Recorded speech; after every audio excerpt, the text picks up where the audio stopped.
শুরুতেই মুর্শিদাবাদের ডোমকলের দিকে একটু নজর রাখি, কারণ ডোমকলে পুলিশকে মার এখানেই শেষ নয়, রীতিমতো টানা হেঁচড়া, তারপর নদীতে ধাক্কা, পুলিশ কর্মী আক্রান্ত। এবার মুর্শিদাবাদের ডোমকলে ছবি দেখাচ্ছি আপনাদের, দেখুন কিভাবে টেনে হিঁচড়ে নিয়ে যাওয়া হচ্ছে পুলিশ কর্মীকে। কিন্তু কেন, কি কারণ, কেন এরকম পরিস্থিতি তৈরি হলো, আগে ছবিটা দেখাই আপনাদের।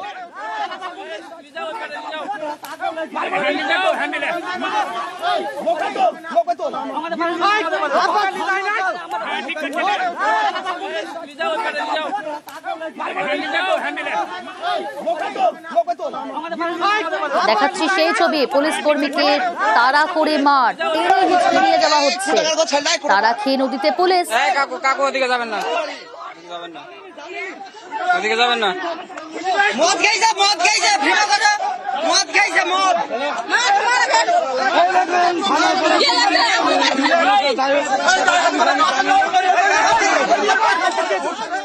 প্রণব রয়েছে সরাসরি আমার সঙ্গে। প্রণব, ছবি দেখালাম দর্শকদের, দেখালাম টেনে হিঁচড়ে পুলিশ কর্মীকে নিয়ে যাওয়া হচ্ছে, তারপর দেখালাম একেবারে নদীতে ধাক্কা, কিন্তু কেন পুলিশকে আক্রান্ত হতে হলো? কি এমন ঘটনা ঘটলো যে এইভাবে আক্রান্ত পুলিশ?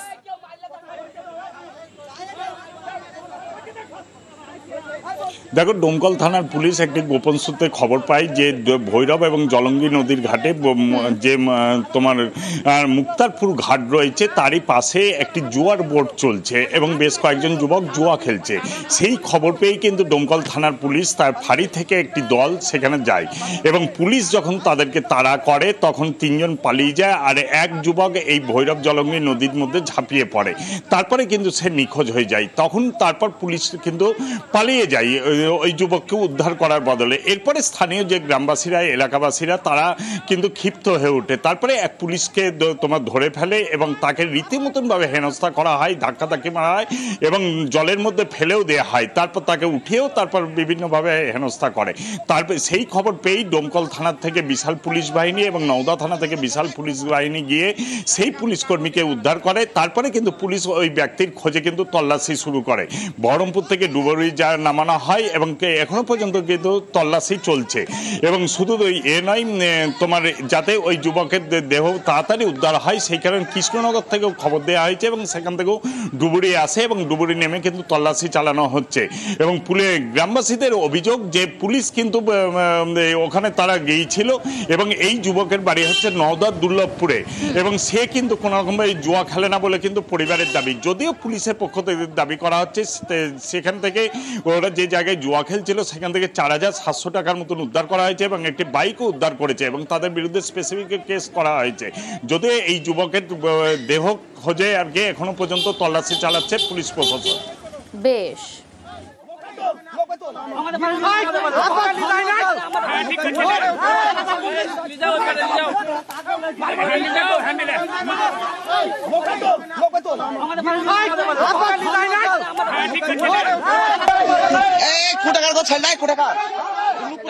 কাকু ওদিকে যাবেন না, ওদিকে যাবেন না, ওদিকে যাবেন না।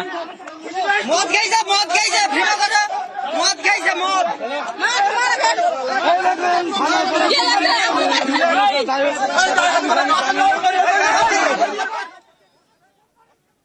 এবার হুগলির খানাকুলের ছবিটা দেখাই। সেখানে বিডিওর উপর হম্বিতম্বি বিজেপি বিধায়কের, চেম্বারে ঢুকে আঙুল উঁচিয়ে বিডিওকে হুমকি।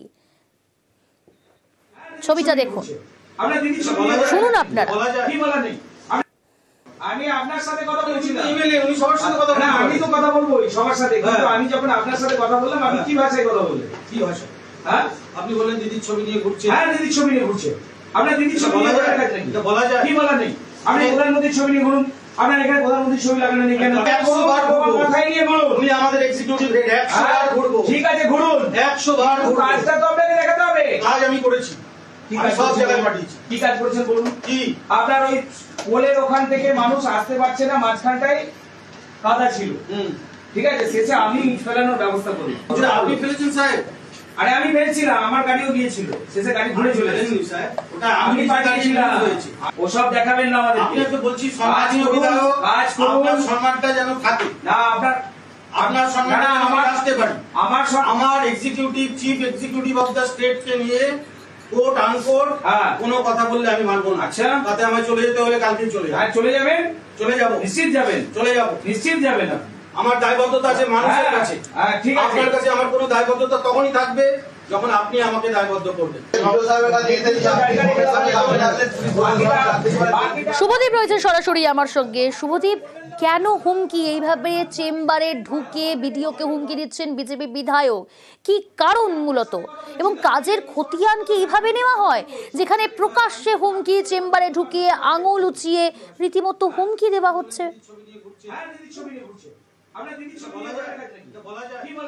একেবারে রীতিমতো বিডিও খানাকুল যে 1 নম্বর ব্লক অফিস রয়েছে সেই ব্লক অফিসের চেম্বারে দিন দুপুরে খানাকুলের যে বিজেপি বিধায়ক সুশান্ত ঘোষ তিনি লোকজন নিয়ে বিডিও চেম্বারে ঢুকে যান এবং গত বছর বন্যায় বেশ কিছু রাস্তা খানাকুলের এখনো পর্যন্ত সংস্কার হয়নি বলে বিজেপি বিধায়ক অভিযোগ তোলেন এবং মানুষের উন্নয়নের বেশ কিছু কাজ হয়নি বলে তিনি দাবি জানান এবং তিনি যেটা দাবি করেন বারবার বিডিওকে জানানোর পরেও তিনি কোনো পদক্ষেপ করেনি, তিনি তৃণমূলের কথায় কাজ করছেন এমনই অভিযোগ তুলে রীতিমতো হম্বিতম্বি করেন অফিসের মধ্যেই এবং বিডিওকে আঙুল উঁচিয়ে তিনি কথা বলেন এবং তার সঙ্গে উত্তপ্ত বাক্য বিনিময় শুরু হয় এবং বেশ কিছুক্ষণ চলার পর বিডিও চেম্বার থেকে বিধায়ক বেরিয়ে যান এবং বেরোনোর সময় কিন্তু বিডিওর নামে এবং মুখ্যমন্ত্রীর নাম দিয়ে স্লোগান তোলেন এবং তারপর খুব স্বাভাবিকভাবে তরজা শুরু হয়েছে।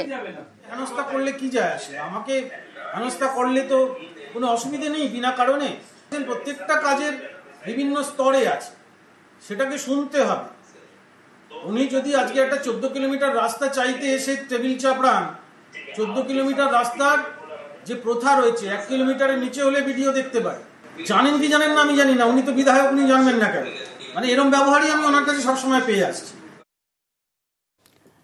গাফিলতির অভিযোগ বিজেপি বিধায়কের সমালোচনায় তৃণমূল। বিডিও অফিসের সামনে যে রাস্তাটা আছে দীর্ঘদিন ধরে খারাপ হয়ে রয়েছে। এই বিডিও সাহেবকে যখনই আমি বলি তখনই বলে হ্যাঁ আমি তো পাঠিয়েছি এখনো সারানো হয়নি। খানাকুলে আমি কাল গিয়েছিলাম হাসপাতালে, সেখানে যে দেখলাম শৌচালয়গুলোর অবস্থা খুব খারাপ। এমনকি যারা রুগীর আত্মীয় স্বজন ওখানে সব রয়েছে তারা বলছে দাদা আমরা শৌচালয় একটা ব্যবহার করতে পারছি। এখানে সরকারের বিভিন্ন যে প্রকল্পগুলো সেগুলো বাস্তবায়িত করার জন্য আপনাকে এখানে সরকার রেখেছে। তো সরকারের প্রতিনিধি হিসাবে আপনি কেন কোনো দলের হয়ে দালালি করবেন? দলদাস চটিচাটা ভিডিও এই খানাকুলের মাটিতে ওনার ঠাঁই না। মমতা বন্দ্যোপাধ্যায় উন্নয়নের রাস্তা দিয়ে কালো করফিরি করে আর প্লাস নিরাপত্তা নিয়ে সুশান্ত ঘোষ ঘুরে বেড়াচ্ছে। উনি এমএলএ হয়ে কী কাজ করেছেন তার উত্তর আগে দিন। উনি বুঝতে পেরেছেন যে খানাকুলে আর জিততে পারবেন না, খানাকুলের বিজেপির ভোট ব্যাংকে ধস নেমে গেছে। 26-এর নির্বাচনে উনি প্রার্থনী হয়ে যাবে, খানাকুলের মানুষ করে দেবে। পুজোর মুখে রেলের উচ্ছেদ উত্তেজনা। আলিপুর দুয়ারে আরপিএফ এর গাড়ি আটকে বিক্ষোভ, রেলের জমিতে থাকা দোকান উচ্ছেদের জের। পুজোর মুখেই রেলের উচ্ছেদে উত্তেজনা। রাজকুমার রয়েছে আমার সঙ্গে সরাসরি। রাজকুমার, রেলের তরফ থেকে কোনো আগাম নোটিশ দেওয়া হয়েছিল?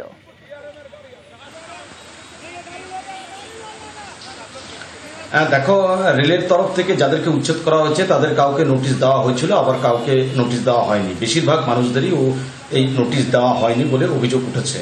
যদিও এখন কিন্তু উত্তেজনা কিছুটা থেমেছে, তার কারণ হচ্ছে রাজ্য পুলিশ ঘটনাস্থলে পৌঁছেছে এবং রাজ্য পুলিশের মধ্যস্থতায় কিন্তু আরপিএফকে যে ঘেরাও করে বিক্ষোভ হচ্ছিল সেটা তুলে নিয়েছেন ব্যবসায়ীরা এবং কথাবার্তা চলছে এখনো যে এই যে পুজোর মুখে এই উচ্ছেদ অভিযান কন্টিনিউ হবে কি না সেইটা নিয়ে কথাবার্তা চলায়, কিন্তু আপাতত সেখানে আরপিএফ এর যে ঘেরাও সেই ঘেরাও মুক্ত হয়েছে। বেশ।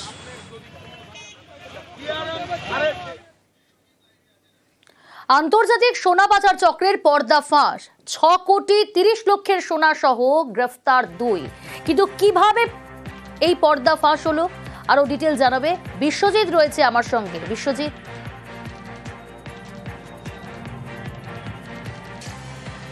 দেখো, বিদেশি মার্কিং করা সোনা তা কিন্তু একেবারে দিল্লি পৌঁছে যেত একেবারে বিহার হয়ে, আর এই সোনা আসতো বাংলাদেশ হয়ে।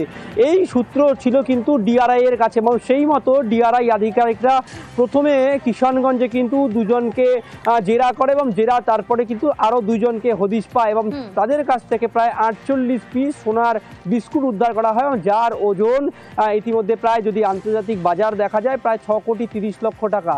যেটা ডিআরআই সূত্রে খবর যে এই যে সোনা তা কিন্তু বাংলাদেশ থেকে আসতো কিষানগঞ্জে এবং সেখান থেকেই কিন্তু অর্থাৎ চলে যেত বিশ্বজিৎ, এই দিল্লিতে। এত বড় বাজার চক্রের সঙ্গে মাত্র দুজন জড়িত এমনটা নয়, হয়তো আরো অনেকে জড়িত রয়েছে। তাদের খোঁজেই কিন্তু ইতিমধ্যে বিভিন্ন জায়গায় তল্লাশি শুরু করেছে পুলিশ। বেশ,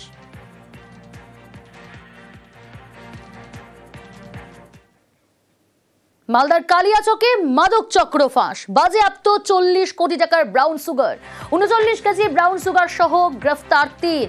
শাহবাজপুরে আমবাগানে হানা পুলিশের, গোপালগঞ্জ ফাঁড়ির পুলিশের জালে 3 জন। সেবক রয়েছে টেলিফোন লাইনে। সেবক, কিভাবে এই মাদক কারবারিদের খোঁজ পাওয়া গেল, কিভাবে এই চক্র ফাঁস করলো পুলিশ? দেখো, অনেকদিন ধরেই কাজ করছিল এখানে এসটিএফ, এর পাশাপাশি মালদা পুলিশ। আর মালদা পুলিশ অভিযান চালাতে গিয়ে একটি সোর্স ইনফরমেশন পায় এবং তার ভিত্তিতেই অভিযান চালানো হয়। সেখানে ক্রুড বা কাঁচামাল থেকে ব্রাউন সুগার তৈরি করা হচ্ছিল এবং এখানে কাঁচামাল থেকে ব্রাউন সুগার তৈরি করা হচ্ছিল এবং এখানে 39 কেজি ব্রাউন সুগার পাওয়া গিয়েছে, যার বাজার মূল্য প্রায় 40 কোটি টাকা। এই ঘটনায় 3 জনকে গ্রেফতার করা হয়েছে। এরা সকলেই ব্রাউন সুগার তৈরি করছিল এমনটাই পুলিশ জানিয়েছে এবং এই ব্রাউন সুগার গুলি ভিন রাজ্যে পাচার করা হতো, পাঠানো হতো। এখানে আরো অন্তত 10 থেকে 15 জন ব্রাউন সুগার তৈরি কাজ করছিল এমনটাই জেলা পুলিশ সুপার জানিয়েছেন।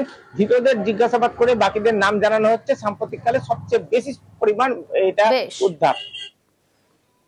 22 তে अराउंड 171 কেসেস হয়েছিল, 25 কেজি ব্রাউন সুগার ছিল। 23 তে আমরা 104 কেসেসে 89 কে অ্যারেস্ট করেছি, अराउंड 46 কেজি ব্রাউন সুগার। তারপরে 24 এ আমরা 105 কেসেস করেছি, 143 অ্যারেস্ট করেছি, अराउंड 53 কেজি। এই বছর अराउंड 113 কেসেস হয়েছে, 238 লোক অ্যারেস্ট করা হয়েছে, 230 और 58 কেজি ব্রাউন সুগার, अराउंड 230 হেরোইন। 3টা লোককে ধরতে পেরেছি। একটা নাম হচ্ছে বরকত শেখ, রফ শেখ আর Hasibur Sheikh, son of late Hajru Sheikh. 39 KG stands for around 40 crores। 10 কোটি কিংবা 50 100 নয়, 160টি মোবাইল ফোন নিয়ে চম্পট।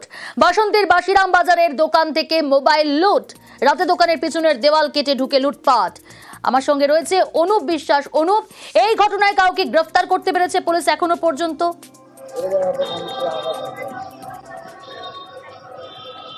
প্রিয়াঙ্কা, দেখো, ইতিমধ্যে পুলিশ কিন্তু ঘটনার তদন্ত শুরু করেছে। তদন্ত শুরু করলেও কিন্তু এখনো কিন্তু কাউকে গ্রেপ্তার বা আটক করতে পারেনি। কারণ গত পরশুদিন রাতে যে হচ্ছে সারা রাত ধরে যে বৃষ্টি হয়েছিল, সেই ঘটনায় কিন্তু দক্ষিণ 24 পরগনা বাসন্তী ব্লকের ঝড়খালি কোস্টাল থানার বাসিরামের হচ্ছে একটি দোকানে কিন্তু প্রায় 50 লক্ষ টাকার মোবাইল চুরি হয়েছে বলে এমনই হচ্ছে অভিযোগ দায়ের করেছে দোকানের মালিক শুভঙ্কর মণ্ডল। সেই ঘটনায় কিন্তু তদন্তে নামে হচ্ছে ঝড়খালি কোস্টাল থানার পুলিশ। তদন্তে নেবে এখনো কিন্তু কাউকে কিন্তু গ্রেপ্তার বা আটক করতে পারেনি। এই ঘটনা হচ্ছে দোকানের মালিক কিন্তু যথেষ্ট আতঙ্কে রয়েছে, কারণ এই পুজোর সময় এত বড় একটা ক্ষতি, সেই ক্ষতির কারণে কিন্তু তিনি যথেষ্ট আতঙ্কে রয়েছেন এবং ব্যবসায়ীরাও কিন্তু যথেষ্ট আতঙ্ক রয়েছে। তবে পুলিশ প্রশাসন তাদের সহযোগিতা করছে বলে এমনই কিন্তু জানিয়েছেন। পুলিশ তাদের পাশে রয়েছে এবং পুলিশ কিন্তু এই ঘটনার তদন্ত করছে এবং তাদের আশ্বাস এবং বিশ্বাস রয়েছে যে পুলিশ ঘটনার দ্রুত তদন্ত করে দোষীদের কিন্তু হচ্ছে গ্রেপ্তার করতে পারবে বলে।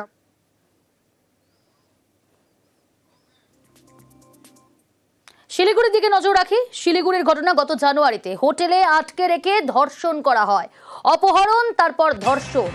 এবার আজ সাজা ঘোষণা করা হলো অপরাধীর। শান্তনু রয়েছে আমার সঙ্গে। শান্তনু, কি সাজা শোনানো হলো আদালতের তরফ থেকে? দেখো, বিচারক এই ঘটনায় কিন্তু 20 বছর সশ্রম কারাদণ্ডের নির্দেশ দিয়েছেন যে দোষী সাব্যস্ত ব্যক্তিকে, এবং একই সঙ্গে কিন্তু 50,000 টাকা জরিমানা করেছেন বিচারক। অনাদায়ে কিন্তু আরো 2 বছর অতিরিক্ত কারাদণ্ডের নির্দেশ দিয়েছেন। সেই সঙ্গে নাবালিকার এই পরিবারকে 5 লক্ষ টাকা আর্থিক সাহায্যেরও নির্দেশ দিয়েছেন বিচারক। কারণ যে ব্যক্তির বিরুদ্ধে, অর্থাৎ যে দোষী সাব্যস্ত ব্যক্তির বিরুদ্ধে এই অভিযোগ ছিল, তিনি কিন্তু সম্পর্কে নাবালিকার প্রতিবেশী এবং কাকু বলে সম্বোধন করতেন তাকে। তিনি প্রায় বয়সের দুজনের মধ্যে ফারাক প্রায় 25 বছরের, কিন্তু সে সম্পর্ক গোপন করে কিন্তু নাবালিকার সাথে সে সম্পর্ক স্থাপনের চেষ্টা করে।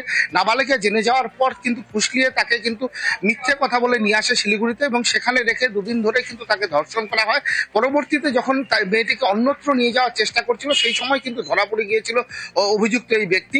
তারপরে জলপাইগুড়ি পক্সো আদালতে বিচার হচ্ছিল। আজকে 6 জনের সাক্ষ্য গ্রহণের পর বিচারক যে রায় দিয়েছেন, তাতে মূল কথা যেটা তিনি বোঝাতে চাইছেন যে সম্পর্ক একটা অত্যন্ত পবিত্র জিনিস, যেখানে সম্পর্কের সাথে সম্মান জড়িত আছে, সেখানে কিন্তু সম্মানটি রক্ষা করেননি এই ব্যক্তি।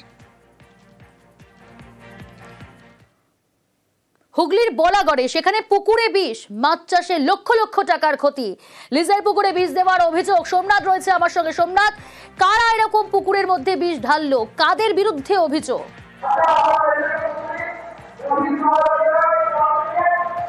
হ্যাঁ দেখো, যে পুকুরের চাষি আছে অচিন্ত বিশ্বাস, তিনি বলেন যে তার এরকম কোনো শত্রু নেই। কেন গতকাল তিনি সন্ধে অবধি সেই পুকুরের যে 25 বিঘা যে পুকুর রয়েছে সেই 25 বিঘা পুকুরে তিনি মাছ চাষ করেছেন। বিভিন্ন জায়গায় লোন করে ধার নিয়ে সে এখানে চাষ করেছেন। প্রায় তার 10 থেকে 12 লক্ষ টাকা সেখানে মাছ চাষ করেছেন।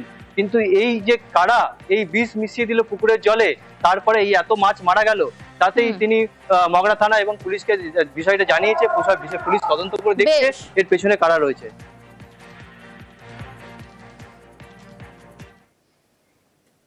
পটাশপুরের স্কুলে পড়ুয়াদের সঞ্চয়ের পাঠ, পড়ুয়াদের লক্ষ্মীর ঘট বিলি প্রধান শিক্ষকের। স্কুলেই রাখা থাকবে পড়ুয়াদের সঞ্চয়ের ঘট। পড়ুয়াদের টাকা জমাতে উৎসাহ দিতেই এই উদ্যোগ। পঙ্কজ রয়েছে আমার সঙ্গে। পঙ্কজ, নিঃসন্দেহে সাধুবাদ জানাতে হয় যে পড়ুয়াদের সঞ্চয়ের পাঠ দেওয়া হচ্ছে স্কুল থেকেই। স্কুলের তরফ থেকে কি বলা হচ্ছে?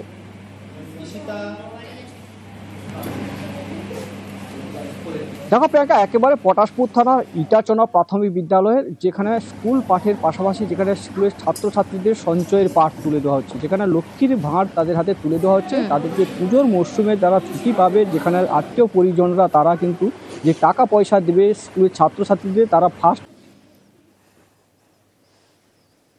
পুজোর আগে জল সংকট থেকে মুক্তি। কালনার 1 নম্বর ওয়ার্ডে চালু নয়া পাম্প। আগেই 22 লক্ষ টাকা বরাদ্দ পূর্ত দপ্তরে। জমি জট কাটায় শেষমেশ বসলো নয়া পাম্প।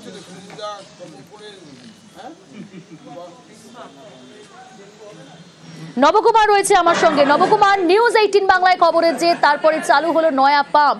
স্থানীয় বাসিন্দারা কতটা খুশি, কি বলছেন তারা? একদমই তাই। দেখো, দীর্ঘদিন কয়েক দশক ধরে কালনায় যে 1 নম্বর ওয়ার্ড যেটা মিউনিসিপ্যালিটি, সেখানে জলকষ্টে ভুগেছে এবং জলের ট্যাঙ্কি দেওয়া হয়েছে। দীর্ঘদিন বলেও কোনো ফল পায়নি, কিন্তু বেশ কিছু মাস আগে এক জমি জটিলতা আটকে ছিল। তার পরবর্তীকালে খুব দ্রুতভাবে এই পুজোর আগে মানুষের 1 নম্বর বাসীদের মুখে হাসি ফুটেছে। 22 লক্ষ টাকা খরচা করে এই যে জলের পাম্প বসেছে, তাতে শুধু কালনার 1 নম্বর ওয়ার্ডই নয়, বেশ কয়েকটি ওয়ার্ডে জল সংকট মিলবে বলে আশা করা যাচ্ছে। এতে এলাকাবাসী ভীষণ খুশি। পুজোর আগে তাদের নিজেদের ইচ্ছে মতো জল খরচা করতে পারে। দীর্ঘ কয়েক দশক ধরে কিন্তু তারা এই সংকটে ভুগেছিল। প্রিয়াঙ্কা।